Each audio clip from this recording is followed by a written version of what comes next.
जंगल की शांति में महात्मा ध्यान मग्न थे। तभी राजा ने उन्हें महल चलने का न्योता दिया। महल के विलासी अन्न ने धीरे धीरे उनकी बुद्धि पर पर्दा डालना शुरू कर दिया। रानी का कीमती हार मेज पर था, जिसे देख महात्मा का मन डोल गया। मेरी बुद्धि को खा गया, मुझे ये हार ले लेना चाहिए। जंगल के कड़वे फल ने शरीर के भीतर हलचल पैदा कर दी। दूषित अन्न का प्रभाव अब बाहर निकल रहा था। चेतना लौटते ही महात्मा रो पड़े। उन्होंने सैनिकों को हार सौंपा और ईश्वर से क्षमा मांगी। जैसा खावे अन्न वैसा होवे मन।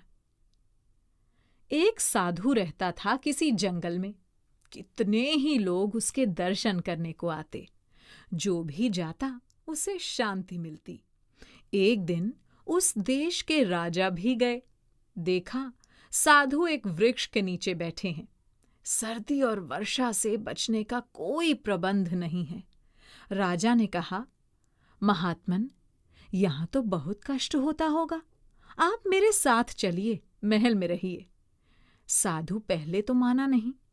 राजा ने बहुत आग्रह किया तो बोले, अच्छा भाई, तुम आग्रह करते हो तो चलो। महल में गए। एक सुंदर कमरे में ठहरे। हर समय नौकर उपस्थित रहने लगे। अच्छा भोजन मिलने लगा। 3 मास व्यतीत हो गए। राजा उसकी पूजा करते। रानी उसमें श्रद्धा रखती। एक दिन रानी नहाने के लिए स्नानागार में गई। नहाकर उठी तो वो हीरों का हार पहनना भूल गई, जो उसने उतार कर स्नानागार में रख दिया था। हार वहीं पड़ा रहा। रानी के पश्चात साधु स्नानागार में गया। हार को देखा, उठाकर अपने कौपीन में छुपा लिया।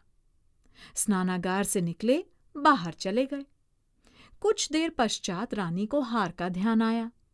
दासी से बोली, स्नानागार में हार छोड़ आई हूं, उसे ले आओ। परंतु वहां तो हार नहीं था। खोज होने लगी। पूछा गया, गुसलखाने में रानी के पश्चात कौन गया था? पता लगा कि महात्मा गए थे। महात्मा की खोज होने लगी। महात्मा मिले नहीं। राजा को ज्ञात हुआ तो उसने सिपाहियों को आज्ञा दी, उस साधु के पीछे जाओ, उसे पकड़ लाओ। उधर वे महात्मा शहर से बाहर निकले, जंगल में चले गए। दिन भर चलते रहे। पांव थक गए। भूख भी सताने लगी तो जंगल का फल तोड़कर खा गए। फल था एक औषधि। उससे दस्त लग गए। इतने दस्त लगे कि महात्मा निर्बल हो गए। तभी उन्हें हार का ध्यान आया। उसे देखते ही बोले, हाँ, मैं इसे क्यों उठा लाया? मैंने चोरी क्यों की? उसी समय वापस चल पड़े। आधी रात के समय राजा के महल पर पहुंचे। आवाज दी। राजा जागे। महात्मा ने उसे पास जाकर कहा, राजन, आपका ये हार है, ले लो। मैं यहां से उठा कर ले गया था।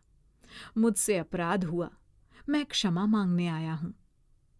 राजा ने आश्चर्य से कहा, वापस ही लाना था तो आप इसे ले क्यों गए थे? साधु ने कहा, राजन, क्रोध न करना। 3 मास तक मैं तुम्हारा अन्न खाता रहा। उससे मेरा मन पापी हो गया। जंगल में जाकर दस्त आए। शरीर शुद्ध हो गया। तेरे अन्न का प्रभाव समाप्त हो गया। मैंने वास्तविकता को जाना और वापस आ गया। ये है अन्न का प्रभाव। इसलिए यूनान के फिलॉसफर पाइथागोरस ने कहा था, तुम मुझे बताओ कौन आदमी क्या खाता है, मैं तुम्हें बताऊंगा कि वो क्या सोचता है। इसलिए कहते हैं, जैसा अन्न खाओ वैसा मन बनेगा। जो व्यक्ति गंदा और खोटा अन्न खाता है तो उसका मन कभी अच्छा नहीं होगा। अन्न को जिस भावना से कमाया हो और तैयार किया हो, सबका प्रभाव मन पर पड़ता है। यादृश्यम भक्ष्यते अन्नम मति जार्यते तादृश्यसि। दीपो भक्ष्यते तमसम कज्जलम च प्रसूयते। दीपक अंधकार को भक्षण करता है, कज्जल को उत्पन्न करता है। सत्य है, जैसा खाते हैं वैसा ही मन होता है। ये कहानी सुपार्श्वमती माताजी द्वारा लिखित पुस्तक नैतिक शिक्षाप्रद कहानियां से ले गई हैं। इस कहानी का ऑडियो रूपांतरण यादगार लम्हे डॉक्यूमेंट्री मेकर द्वारा नवीन जैन चूड़ीवाल के निर्देशन में किया गया है।